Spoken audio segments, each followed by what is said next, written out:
കണ്ണിൽ കനിവും കരളിൽ കനലും കാലിൽ ചിറകുമുള്ള ക്രൈസ്തവ യുവത്വത്തെ അണിനിരത്തിക്കൊണ്ടുള്ള സമ്മേളനം.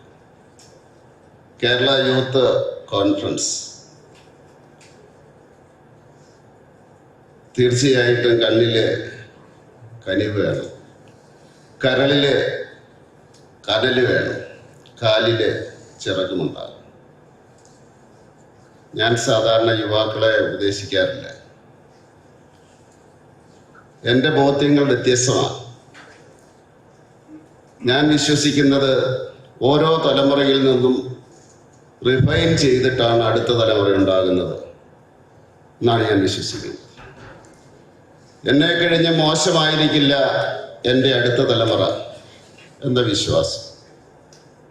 ഞാനൊരു 40-45 വർഷമായിട്ട്, കറക്റ്റായിട്ട് പറഞ്ഞാൽ 48 വർഷമായിട്ട് യുവാക്കളെ ശ്രദ്ധിക്കുന്നതാണ്. എൻ്റെ രാഷ്ട്രീയ ജീവിതം ഏതാണ്ട് പൂർണ്ണമായിട്ട് തുടങ്ങുന്നത് 1977. അന്ന് മുതൽ യുവാക്കളെ ശ്രദ്ധിക്കാറുണ്ട്. എൻ്റെ തലമുറയിലെ ആ യുവാക്കളെക്കാൾ എത്ര നല്ലതായിരുന്നു, എത്ര മൂല്യമുള്ളവരായിരുന്നു എൻ്റെ അടുത്ത തലമുറയെന്ന് ഞാൻ മനസ്സിലാക്കിയതാണ്. ഇവിടെ ഇരിക്കുന്നവര് ഓരോ തലമുറയും മനസ്സിലാക്കിയവര്, അവർക്കറിയാൻ സാധിക്കും. എൻ്റെയൊക്കെ ബെഞ്ചിലിരുന്ന് പഠിച്ചവര്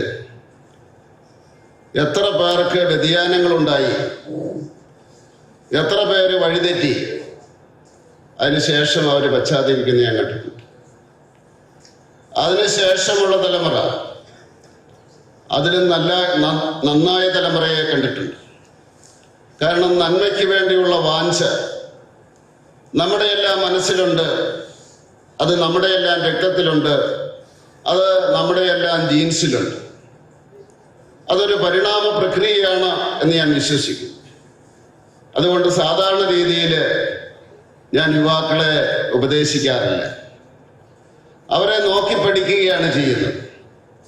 ഇന്നത്തെ തലമുറ എന്ത് ചെയ്യുന്നു എന്ന് നോക്കി പഠിക്കും, മനസ്സിലാക്കാൻ വേണ്ടി ശ്രമിക്കും. കാരണം എൻ്റെ തലമുറയെ കഴിഞ്ഞും എത്രയോ മൂല്യങ്ങളുള്ളവരാണ്, എത്രയോ അറിവുകളുള്ളവരാണ്, എത്രയോ ധാരണയുള്ളവരാണ്, ശാസ്ത്രത്തിന്റെ വികസനത്തിനനുസരിച്ച് വളർന്നവരാണ്. എൻ്റെ തലമുറയിൽപ്പെട്ടവര് ശാസ്ത്രത്തെ നോക്കിക്കാണുകയായിരുന്നു, അത് വളർന്നു പോകുന്നത് നോക്കിക്കാണുകയായിരുന്നു. അതിന്ന് ആൽഫ വരെയും എത്തി നിൽക്കുകയാണ്. ഇന്ന് കുട്ടികൾക്ക് സംസാരിക്കുവാനുള്ള അവരുടേതായിട്ടുള്ള ഭാഷയുണ്ട്, അവർ രൂപപ്പെടുത്തുന്ന ഭാഷകളുണ്ട്, അത് ഓരോ ആഴ്ചയും മാറുന്ന ഭാഷകളുണ്ട്. ആ ഭാഷകൾ അത് പഠിക്കാനുള്ള തത്രപ്പാടിലാണ് ഞാനും എൻ്റെ തലമുറയും. എന്താണ് സംഭവിക്കുന്നതെന്ന് മനസ്സിലാക്കാൻ വേണ്ടി. അതുകൊണ്ട് എനിക്ക് പറയാനുള്ളത് ഒരു ദൈവവചനമാണ്. Whatever your task, you yourself put into it. As done as for Lord God, not for your masters. ആരെയെങ്കിലും ബോധ്യപ്പെടുത്താൻ വേണ്ടിയോ ആരെയെങ്കിലും സുഖിപ്പിക്കാൻ വേണ്ടിയോ അല്ല നിങ്ങൾ പ്രവർത്തിക്കേണ്ടത്. നിങ്ങൾ സമൂഹത്തിന് വേണ്ടിയാണ് പ്രവർത്തിക്കേണ്ടത്, മനുഷ്യന് വേണ്ടിയാണ് പ്രവർത്തിക്കേണ്ടത്. അതാണ് ദൈവത്തിന് വേണ്ടി പ്രവർത്തിക്കണം എന്ന് പറഞ്ഞത്. അതാണ് എനിക്ക് നിങ്ങളോട് പറയാനുള്ളത്. നിങ്ങളുടെ ഈ കരുണ, അതുപോലെ തന്നെ കരുണയും നിങ്ങളുടെ സ്പീഡും എല്ലാം അതിനു വേണ്ടിയായിരിക്കട്ടെ.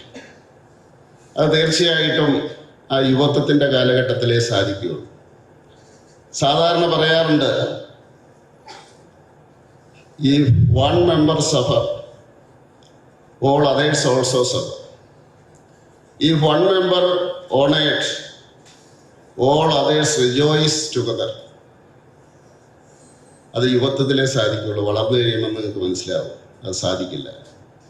നിങ്ങളിൽ ഒരുത്തിന് വേദനയുണ്ടായാൽ നിങ്ങൾക്ക് വേദനിക്കും. നിങ്ങളിൽ ഒരുത്തനെ ബഹുമാനിച്ചാൽ നിങ്ങൾക്ക് സന്തോഷമുണ്ടാകും.